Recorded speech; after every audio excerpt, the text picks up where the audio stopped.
Amis youtubeurs, bonjour. Alors voilà, venir la deuxième partie de l'arnaque sur le réchauffement climatique.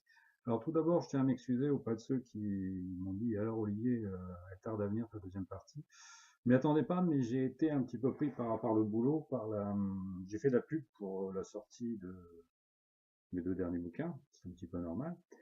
Et puis, ces vidéos, j'ai reçu des mails, je suis encore en train de corriger certains articles que je tiens à faire paraître. Et je suis tout seul pour tout faire. Je viens de passer plus d'un mois sur mon site également à faire des correctifs. Donc, je suis tout seul, je sais pas tout faire. Et quand on sait pas faire, on apprend et ça prend du temps. Donc, excusez-moi. Deuxième aparté, on m'a reproché la qualité du son. Alors, en ce qui concerne la qualité du son, je viens de faire l'acquisition d'un micro karaoké, mais je viens de me rendre compte que j'ai pas le bon adaptateur pour venir le raccorder sur mon petit PC. Donc d'ici quelques jours, ce sera chose faite et promis, la prochaine vidéo aura une qualité nettement supérieure, tout au moins je l'espère. Quoi qu'il en soit, je suis surpris parce que ces vidéos ma foi, alors que je suis un illustre inconnu, commence à faire leur chemin. J'ai déjà quelques personnes qui se sont inscrites, qui adhèrent. Donc n'hésitez pas. Dès l'instant où elle paraît sur YouTube ou ailleurs, faites circuler l'information et n'hésitez pas à vous abonner. Parce que ça va se corser. Là, je vais donc entamer cette deuxième partie de vidéo concernant le réchauffement climatique. Ça va être plus concis que la première et moins technique, comme on dirait l'autre. Et la prochaine fois, je vais un petit peu vous parler du décodex, parce que comme nous sommes tous des couillons et qu'on n'est pas à même de savoir ce que nous devons choisir nous-mêmes comme lecture, comme article, le journal Le Monde, chez nous en France, a décidé de nous guider comme des petits-enfants et de nous prendre par la main. Donc, comme pour vous montrer qu'on n'est pas des petits-enfants, qu'on n'a pas besoin d'eux. Et après, nous rentrerons dans le vif du sujet avec l'économie et pour proprement parler la dette. Donc, quoi qu'il en soit, pour l'instant, réchauffement climatique, tic-tic, deuxième partie. Alors, la dernière fois, je vous ai parlé du fameux Maurice Strong. Maurice Strong qui est à l'origine du mouvement écologique et qui, sous de bons aspects, est en fait quelqu'un qui a déjà beaucoup d'argent mais qui cherche encore à en gagner davantage sur notre dos.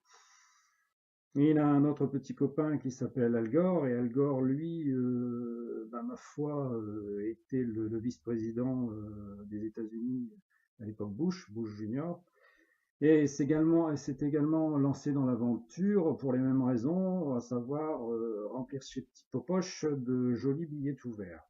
Quoi qu'il en soit, je pense que dès cette première partie, vous avez compris et conçu que tout ça n'était qu'une gigantesque arnaque, mais ça n'explique toujours pas pourquoi la planète, bien au contraire, au lieu de se réchauffer, va plutôt se refroidir. Il faut savoir qu'il faut remonter dans le temps, bizarrement, et j'aurai l'occasion de souvent revenir sur le sujet, depuis la Révolution française, certains courants de pensée sont entrés et ont fait le lavage dans ce qui consistait nos croyances de manière à laver plus blanc que blanc. Une vieille idée circulait depuis des millénaires chez les scientifiques de l'époque, à savoir qu'on parlait des terres. Pour les scientifiques, il y a un peu plus de 2 siècles, l'espace n'était pas vide. Entre les astres, il y avait ce qu'on appelle une substance qu'on nomme l'éther et qu'on a surtout voulu faire disparaître parce qu'elle a un rôle bien déterminant.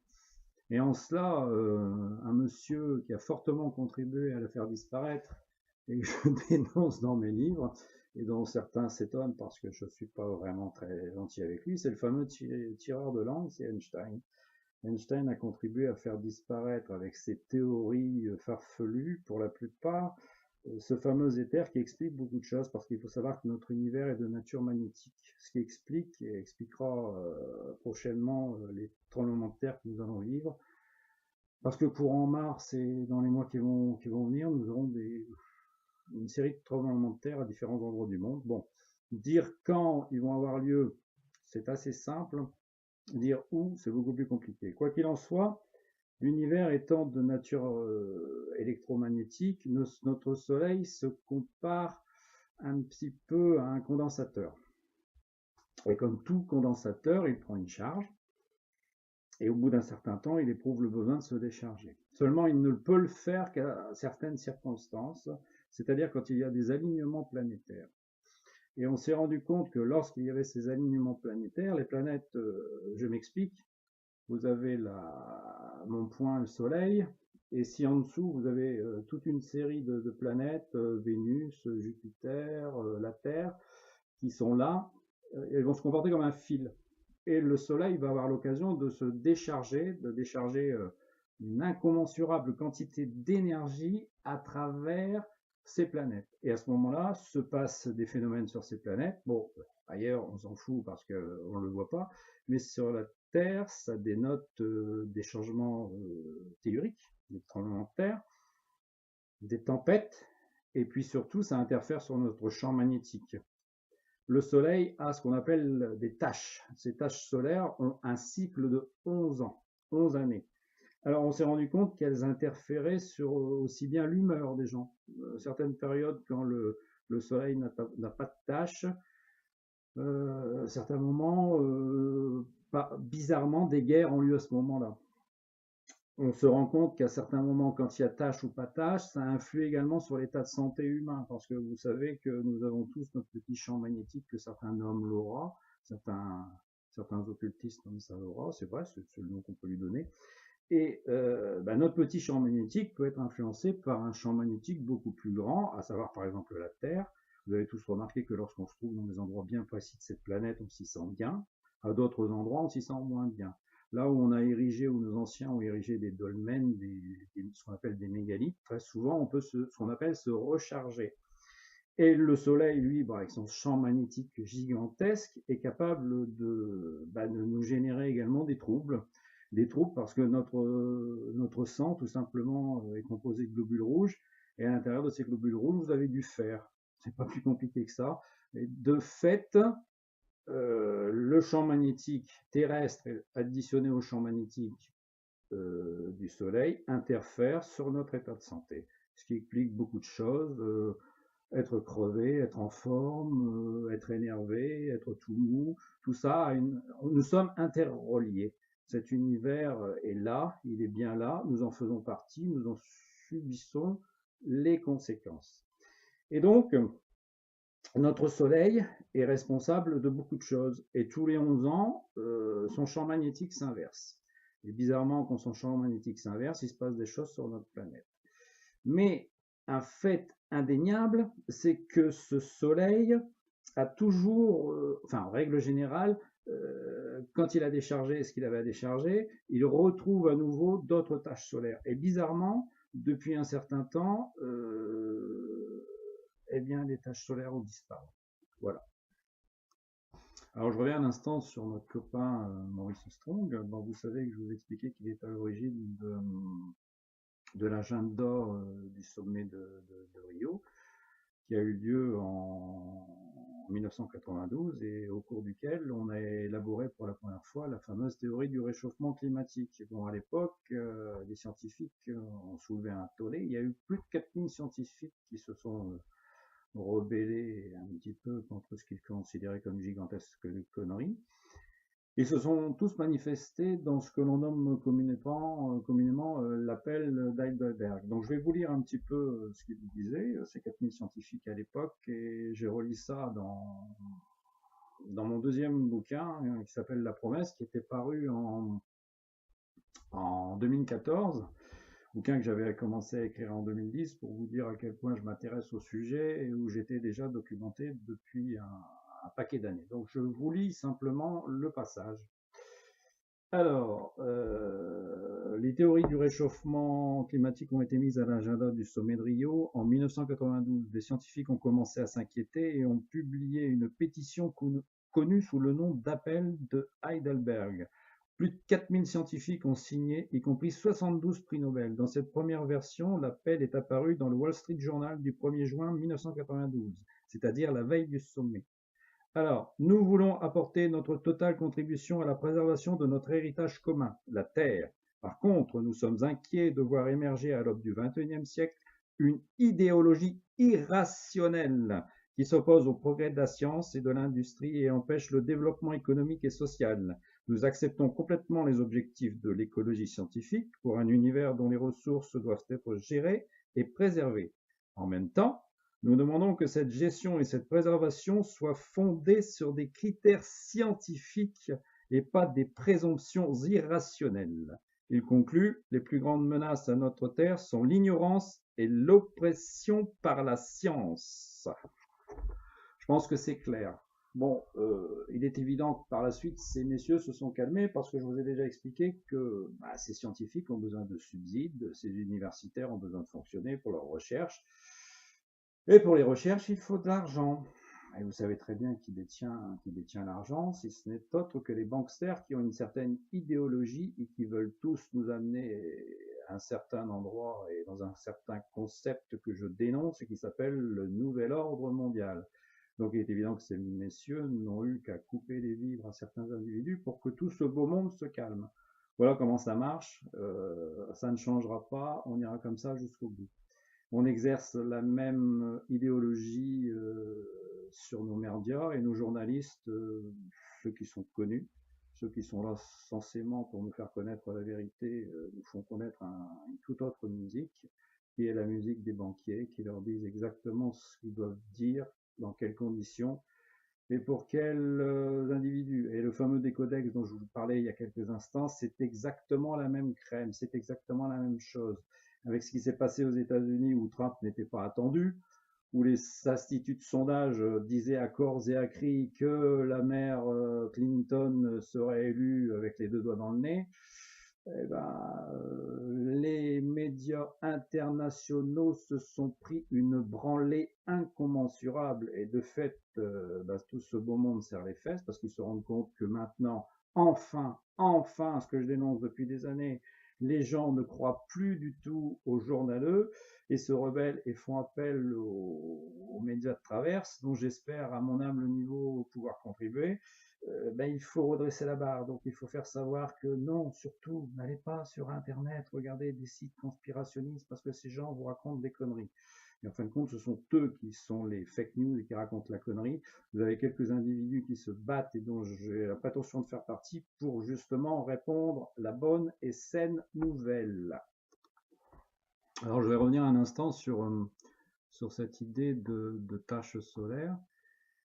Et surtout sur le fait qu'elles ont un cycle de 11 ans. 11 ans. Pourquoi 11 ans? Pendant longtemps, les scientifiques se sont posé la question et il semblerait que les scientifiques allemands aient trouvé la réponse.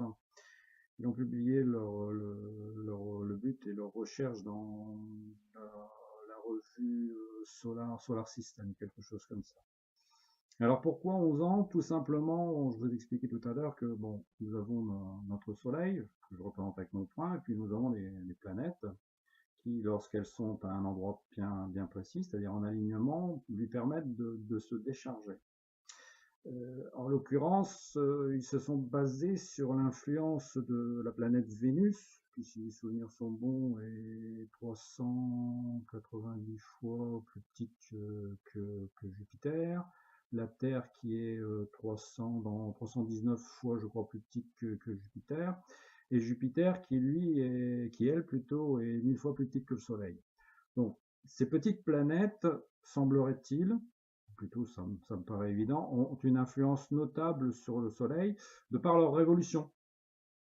C'est-à-dire qu'à un certain moment, qui correspond à 11 ans, elles se trouvent dans un alignement particulier qui va produire une espèce de vague de plasma sur le Soleil, un petit peu comme nous avons le cas chaque mois avec l'attraction de la Lune, qui est censément là pour produire des marées plus ou moins fortes. Enfin, le système est plus complexe, même là j'aurai l'occasion dans les mois qui viennent d'y revenir. Quoi qu'il en soit, l'alignement de ces petites planètes, qui sont vraiment ridiculement petites comparativement au Soleil, ont ce qu'on appelle une espèce d'effet papillon. Un effet, vous savez, un scientifique qui a expliqué ça, que le bruissement d'aile d'un papillon d'un côté de la planète pourrait provoquer un tremblement de terre de l'autre. Et bien là, on est censément dans le même cas de figure, à savoir que ça provoque une espèce de vague sur la surface du Soleil, ça fait réagir le plasma du Soleil. Et censément, ça modifie le magnétisme solaire qui est dû à deux phénomènes. Vous avez ce qu'on appelle un effet dynamo, c'est-à-dire que les différentes couches de plasma plus ou moins profondes à l'intérieur du Soleil se déplacent les unes par rapport aux autres et ont un effet de rotation, un effet dynamo qui provoque d'une part le champ magnétique. Mais il y a un deuxième effet qui participe également à la création du champ magnétique, c'est un effet un effet de convection qui va de l'intérieur du cœur du Soleil jusqu'à la surface et qui fait, comme un petit peu le font les remontées de magma sur la Terre à l'intérieur d'une cheminée de volcan, qui provoque des éruptions. Et bien, la convection du plasma qui va de l'intérieur du Soleil à l'extérieur et ainsi de suite provoque également un deuxième effet électromagnétique, et la concordance de ces deux effets provoque cet énorme champ magnétique dont je vous parlais tout à l'heure et dont nous subissons tous les effets. Et il semblerait que ces planètes aient une influence sur le champ magnétique solaire, aussi petite soit-elle, et en modifie le fonctionnement. Il y a donc inversion, et de ce fait-là, on repart à zéro pour une nouvelle période de 11 ans avec des nouvelles taches solaires. Mais comme je vous le disais tout à l'heure, là, il semblerait que pour cette fois-ci, les taches solaires ne soient pas au rendez-vous. Alors bien entendu, ces fameuses taches solaires, l'homme les observe depuis plusieurs centaines d'années. Plus exactement depuis le milieu du XVIIIe siècle. Si mes souvenirs sont bons, ça doit être 1755. Quelqu'un qui avait mis le doigt dessus à l'époque, il y a juste 200 ans, c'est William Herschel, c'est l'astronome qui a découvert la planète Uranus. Il avait mis le doigt dessus parce qu'il avertissait ses collègues astronomes anglais et il leur expliquait que lorsqu'il y avait beaucoup de taches solaires, le blé était abondant et son prix, bien sûr, n'était pas trop élevé. Et par contre, quand il n'y avait pas de taches solaires, le ciel était couvert, les années étaient fraîches, les récoltes étaient très mauvaises et bien entendu, le prix du blé augmentait. Et il s'est avéré que ça a été vérifié depuis longtemps. Et en fin de vidéo, je lirai quelques petits descriptifs avec des dates, parce que je ne les ai pas toutes en tête, qui vous prouveront que ce que ce fameux astronome disait, c'est depuis longtemps vérifié. Alors néanmoins, malgré toutes ces observations, jusqu'en 2015, le fonctionnement du système magnétique solaire restait encore plutôt incompris par l'élite scientifique. C'est en octobre 2015 qu'une certaine Valentina Sirkova a mis le doigt dessus en remettant au bout du jour ce que le découvreur de la planète Uranus avait fait, à savoir que les taches solaires ont une incidence sur notre climat, mais ce qui est déterminant pour elles, maintenant avec les outils scientifiques dont on dispose, c'est le double fonctionnement solaire dont je vous ai expliqué tout à l'heure, à la fois cet effet de rotation, cet effet dynamo, et à la fois cet effet de convection qui va de l'intérieur vers l'extérieur et inversement, qui explique l'évolution du champ magnétique. Elle a été à même de vraiment les prévoir. Ce faisant, elle est à même de prévoir quand les tâches seront ou ne seront pas là.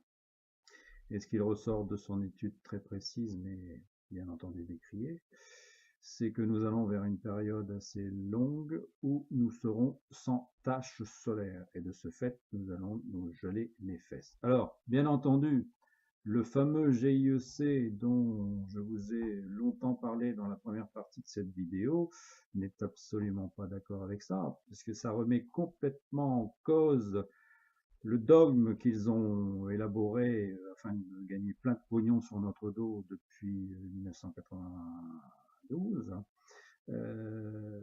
Tonton Al Gore ne va pas être du tout content, et des personnages comme ça, il faut les faire taire. Surtout pas que les gens puissent étudier ce qu'ils ont édité ou ce qu'ils essaient d'expliquer. Et à ce propos, quand vous allez sur Google et vous tapez son nom, eh bien, ma foi, vous tombez sur une page de scientifiques qui ne sont même pas nommément experts en la matière, qui sont là pour contredire sa thèse. C'est-à-dire que eux ont pleine page, ont la place pour s'exprimer, mais si vous voulez trouver son exposé enfin l'exposé de son équipe, vous ne le trouverez pas, ou alors avec beaucoup de difficultés. Je crois, si mes souvenirs sont bons, qu'elle a publié ça dans la revue Nature. Quoi qu'il en soit, tout cela prouve bel et bien que nous sommes dans une hérésie la plus totale, que on nous raconte des mensonges comme dans beaucoup d'autres domaines, et que de fait, si jamais la vérité vient à se savoir, de toute façon elle va se savoir automatiquement, puisque les gens vont avoir foi. Regardez ne serait-ce que cet hiver ce qui s'est passé. Moi j'habite dans le nord de la France, pour ceux, bon pour l'instant mon auditoire est essentiellement régional, pour ne pas dire Calais et les environs. Mais les gens qui habitent dans le sud de la France pourront noter que nous avons des hivers beaucoup plus froids. Cet hiver a été rude, il l'est encore parce qu'on n'en est pas sorti. Regardez ce qui s'est passé aux États-Unis, regardez le nombre d'inondations. Si les souvenirs sont bons, il a neigé en Arabie Saoudite, en Égypte, des choses qu'on n'a pas vues depuis longtemps. Donc c'est bel et bien qu'il se passe quelque chose et que ça n'a rien à voir avec du réchauffement, c'est tout à fait l'opposé. Alors, pour terminer mon petit sujet, je vais vous lire quelques notes, comme je vous le disais, parce que j'ai pas tout en tête. Alors, par exemple, début septembre 1977, on avait relevé 5 degrés à Paris durant un épisode solaire sans la moindre tache. Il s'était prolongé jusqu'en 1879 avec un hiver glacé. Il faisait jusqu'à moins 27 à Melun. La conjonction Jupiter-Saturne avait ensuite réactivé le cycle, ce qui se produira seulement chez nous vers 2020. On peut donc s'attendre à des périodes froides plus surprenantes qu'à la normale à n'importe quel moment de l'année. L'affaiblissement de l'activité solaire jusqu'en octobre 1955, vous vous souvenez avec l'abbé Pierre, le créateur d'Emmaüs, mois marqué avec des jours sans taches solaires, avait entraîné l'hiver le plus froid jamais mesuré à Paris depuis 1750, année où il avait fait excessivement froid puisqu'on marchait sur la Seine, et parallèlement à ça, sur les canaux en Hollande, on marchait également et on avait marché pendant des mois. L'anomalie record observée en France durant l'hiver 1962-1963. Je sais, mes parents m'en ont parlé, on marchait sur la mer. Moins 4,7 degrés par rapport à la moyenne, était tributaire d'une phase d'affaiblissement de l'activité solaire avec la multiplication des jours sans taches solaires. Les 3 records de vagues de froid sont à corréler directement avec l'absence de taches solaires. 1954, aucune tache durant les 2 mois de cette vague de froid.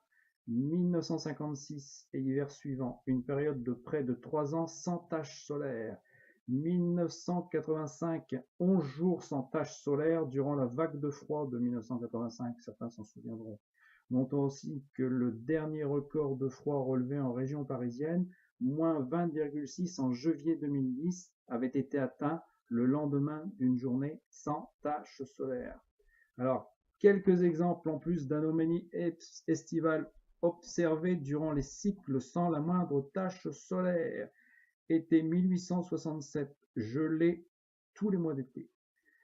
8 juillet 1954, 8,1 à La Rochelle, 5,1 à Bordeaux, 3 degrés à Nevers, 7,6 à Toulouse, 8 à Cannes, 6 à Lyon, 12 à Perpignan et 5 à Rennes. Juillet 1965, 6 degrés à Nantes, 4 à Angers, 4 à Orléans, 7 à Bourges. 28 août 1974, 4 à Chartres, 5 en région parisienne, 2 à Alençon, 5 à Rouen, 7 à Châteauroux, 3 à Saint-Étienne, 6,8 à Toulouse, etc., etc. Donc vous voyez, ce qu'il faut noter, c'est que tout cela correspond toujours à des moments où il n'y a absolument pas de taches solaires, ce qui est actuellement le cas et ce qui risque d'être le cas comme les scientifiques sérieux et fiables le disent, pendant plusieurs années. Donc si je n'ai qu'un conseil à vous donner, faites rentrer du bois, montez une bonne cheminée au feu de bois, parce que dans les temps qui viennent, nous risquons d'avoir très froid. Alors je voudrais terminer cette petite vidéo par une anecdote, quelque chose qui est flagrant. Dans mes bouquins, je parle souvent de... on y croit, on n'y croit pas. Quoi qu'il en soit, ce sont les réseaux occultes qui dirigent ce monde. La création de l'ordre des Illuminati, qui fut en Bavière par Adam Weishaupt à Ingolstadt, exactement, qui avait pour but d'infiltrer la franc-maçonnerie et qui l'a bel et bien infiltré. Il suffit d'observer ce qui se passe actuellement. Le roman Frankenstein que certains ont peut-être lu, c'est un roman qui se déroule bizarrement dans la même région, Bavière, à Ingolstadt. Et le fameux docteur Frankenstein a un second qui charge des bases œuvres qui s'appelle Igor.